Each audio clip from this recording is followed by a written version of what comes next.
So here the testing of the facial nerve. It is the seventh cranial nerve, and it is mixed type of nerve. That means the sensory and the motor both supply by the facial nerve. The sensory function of facial nerve, that is carrying a taste from anterior two-thirds of the tongue, and the motor part of corneal reflex arc, secretion of salivary gland and the lacrimal glands. The motor function is supply all the muscles of the facial expressions.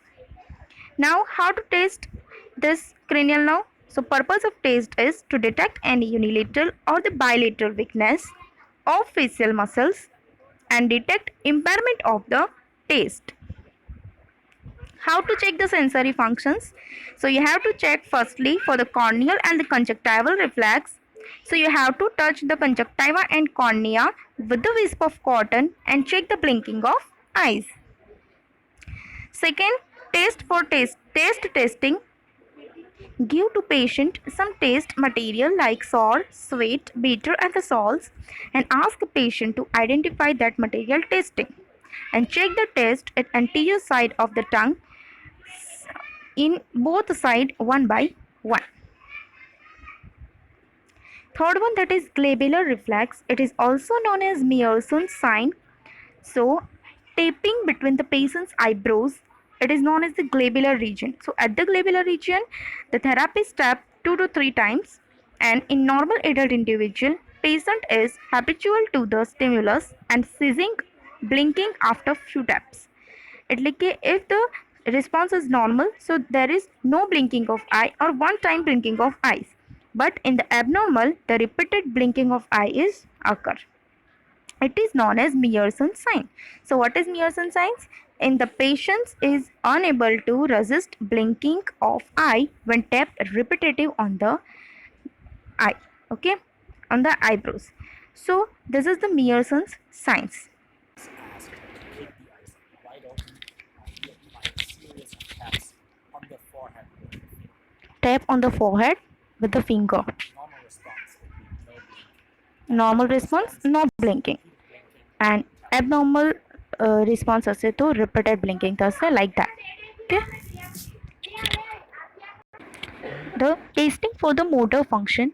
So motor function of the facial nerve is supply the muscles of the facial expression. So first you check the symmetry of the face. Okay, so facial asymmetry देखाई है कि नहीं. Okay, both sides you have to check. Nasolabial fold, forehead wrinkles and angle of mouth. So you observe this symmetry of face. And second is observation of voluntary facial movement like frontalis. So this do the wrinkle of forehead.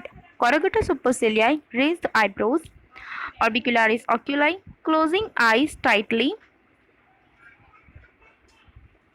The levator anguli, oris and depressor anguli do the teeth showing movement.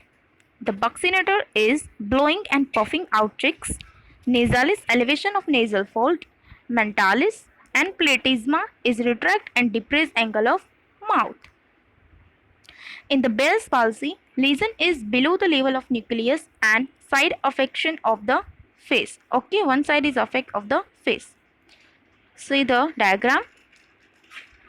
In the facial palsy, lesion is above the level of nucleus and affect only lower quadrant of face on both sides. The common causes of facial paralysis is Guillain-Barré syndrome, GBS, facial palsy, Parkinsonism, etc. Now I show you the how to check the movement of the facial muscles. Lesion the muscles of the forehead are spared. So ask the patient to look up and raise the eyebrows. Patient ने कहेવાનું raise the eyebrow and check the wrinkle of forehead. Ask patient to close eyes tightly and you try to force them open. Muscles in the lower half of the face can be tested. Ask the patient to show their teeth. Then ask patient to show the teeth, smile Cheeks. and puff out the cheeks. And you palpate for the muscle tone. Lower motor neuron lesion pattern of facial palsy. For the lower motor neuron lesion,